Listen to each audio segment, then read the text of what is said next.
2500 वर्षांपूर्वी जुने आहे. अणु हे 2500 वर्षाआधीचं बनलेलं आहे. पण काळाच्या ओघात ती विस्मृती गेली. आधुनिक काळात वैज्ञानिक प्रयोगांच्या आधारे अणूचे स्वरूप नव्हे तर अंतरंग स्पष्ट केले आहे. याची सुरुवात डाल्टनच्या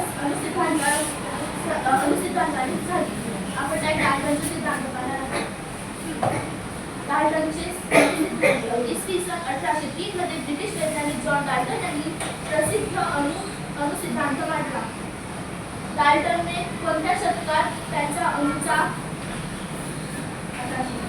1803 डाल्टनने असं सांगितलं आहे की अणू हा एक भरीव गोळा आहे आणि त्यात तो लोखंडी बॉल सारखा आहे.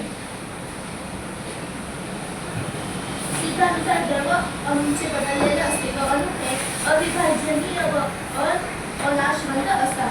म्हणजे अणू हे कधी संपत नाही आणि त्याचे भाग पण पडत नाही. आता एवढा एकापेक्षा बारीक याच्यात लाखो टिपके याच्या कधी भाग पाडू शकत नाही. म्हणजे अणू न नाशवंत आणि त्याचे भाग पण पडत नाही. करून पहा, एक भरीव चेंडू व एक बुंदीचा लाडू घ्या. त्या दोन्ही गोलांना हाताने दाब घ्या. काय दिसेल? एक आपण लोखंडी बॉल घेतलाय आणि बुंदीचा चेंडू घेतलाय. काय दिसेल सांगा. एक बुंदीचा लाडू आहे आणि एक भरीव चेंडू. त्या दोघींना दाबला तर काय जाणते?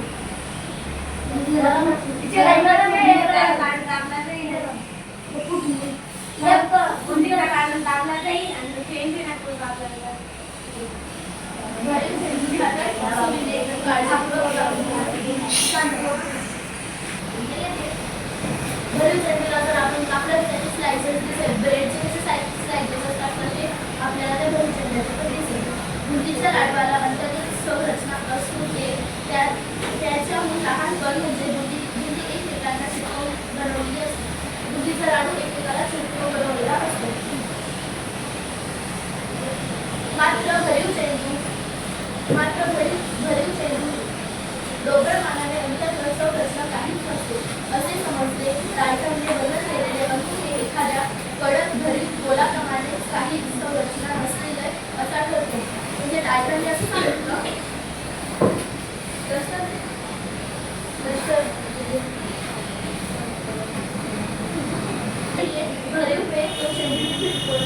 डाल्टनच्या अनुसिद्धांतानुसार अणूमध्ये वस्तुमानाचे विचाराने सर्वात एक समान असते.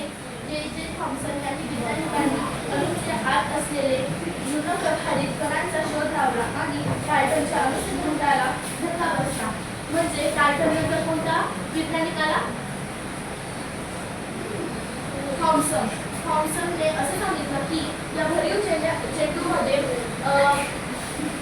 न्यूनकण आणि घनकण प्रभावित आहे. म्हणजे न्यूनकण आणि घनकण कोण सांगेल या आकृतीत किती घनप्रभाग आहे?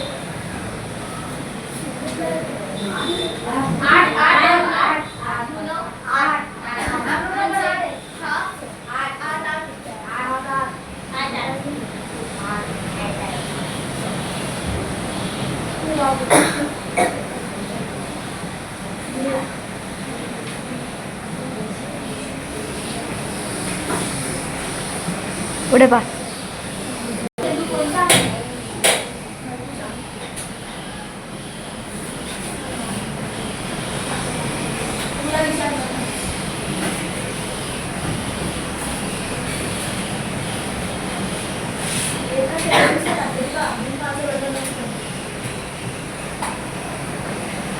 चेंडू उदासीन होतो म्हणजे तो न्यूट्रल होतो.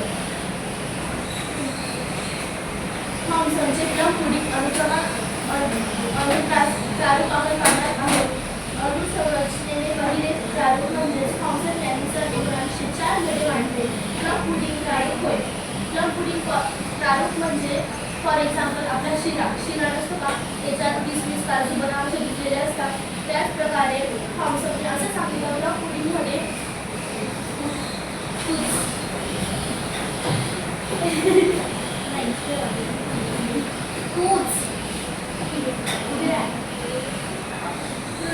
थॉम्सनने असं सांगितलं की पॉझिटिव्ह निगेटिव्ह धन आणि ऋण पार्टी धन आणि ऋण तसे त्या जंक पिढीमध्ये